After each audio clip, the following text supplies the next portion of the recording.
Today, I'm going to read you a story about an Irish giant. The story is called Finn McCool, the Giant of Knockmany Hill. It was written and illustrated by Tommy DePaula.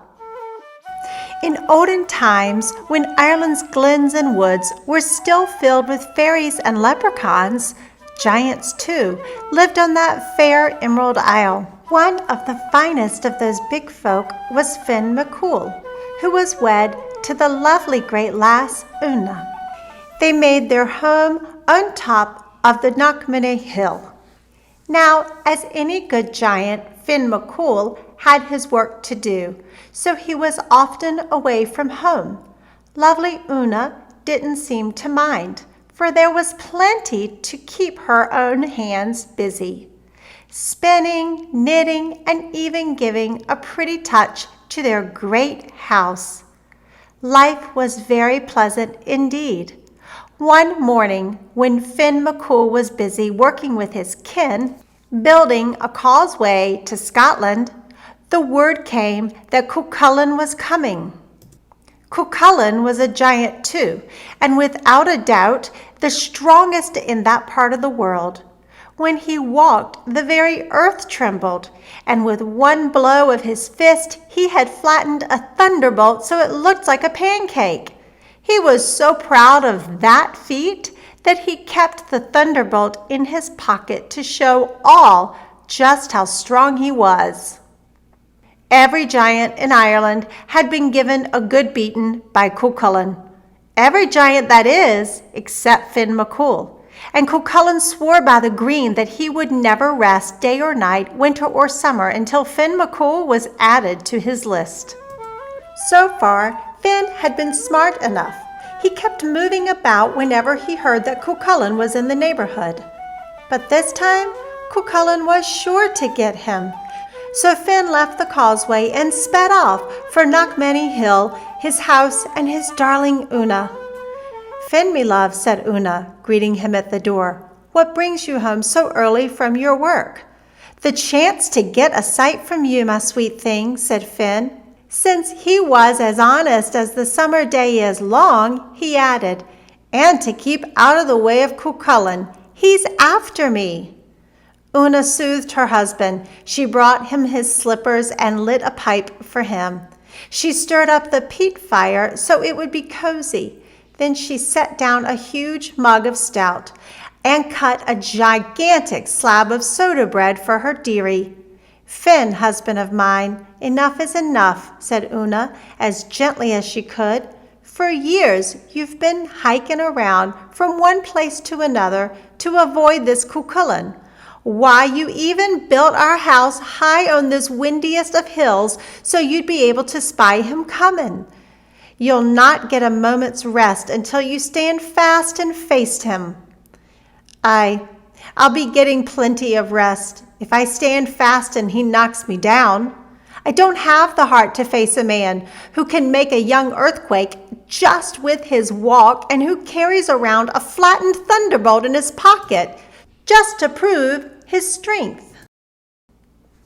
At that, Knockmany Hill gave a little dance. "He's coming," said Finn, his face turning a fine shade of pale green. "Now hush," said Una, "and give me time to think. Do you worry that I won't do all I can to help you settle this matter once and for all?" Una then worked her charm the fairies had taught her. She took 9 woolen threads, each a different color, and braided them into 3 braids. She put one around her right arm, one circling her heart, and the third around her right ankle. Now nothing she did could fail. Next, she sent around to all the neighbors to borrow 21 iron frying pans. She hid them in 21 loaves of bread that she baked on the fire in the usual way.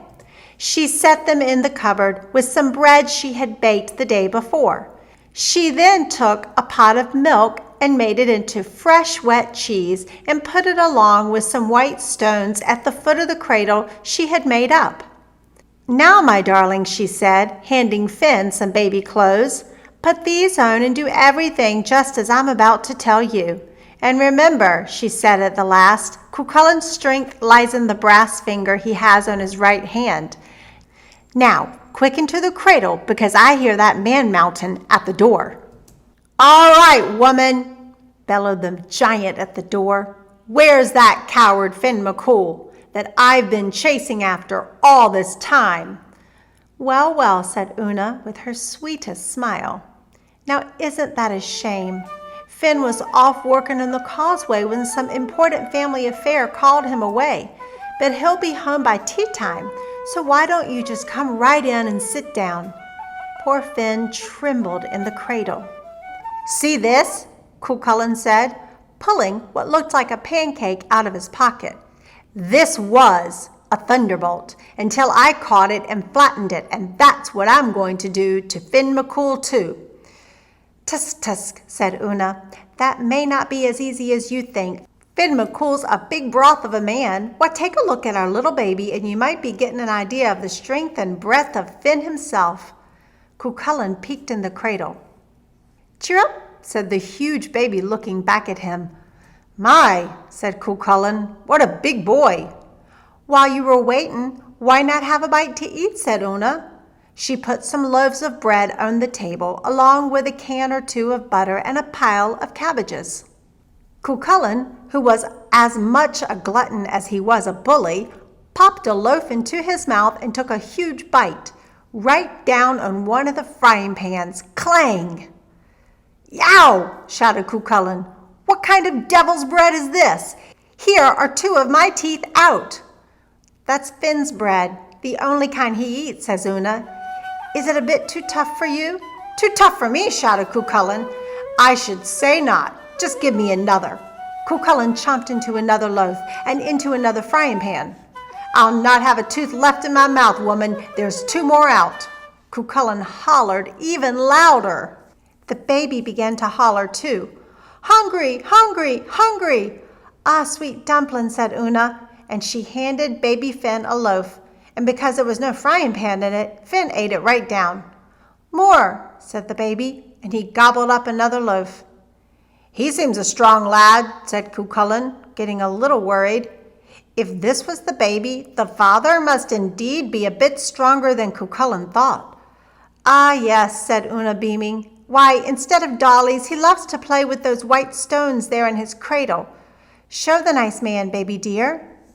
Finn did as he was told. He picked up a stone that was really the cheese and squeezed all the water out of it and popped it into his mouth and ate it down. Cucullin was not to be outdone by a baby. He grabbed a stone and squeezed. He squeezed and squeezed. Squeeze as he might, he couldn't get one drop of water out of it. He popped it into his mouth, and with a chomp, there went the rest of his teeth. The howl that came out of him almost broke all the windows. When he finally calmed down, Cucullin said to Una, "What kind of teeth does that lad have? They must be made of iron. Let me see your choppers, baby." At that, baby Finn opened wide his mouth, and Cucullin stuck in his brass finger, the very brass finger that was the secret of his strength. With a strong bite, Finn McCool bit the brass finger right off. Then up Finn leapt and began to pound the daylights out of poor, weak Cucullin. That was that. Out the door went Cucullin, never to bother anyone, let alone Finn McCool again. "Tea's ready, me love," said Una. And Finn McCool sat down with the best giant wife in the whole world, and they lived a long, happy life.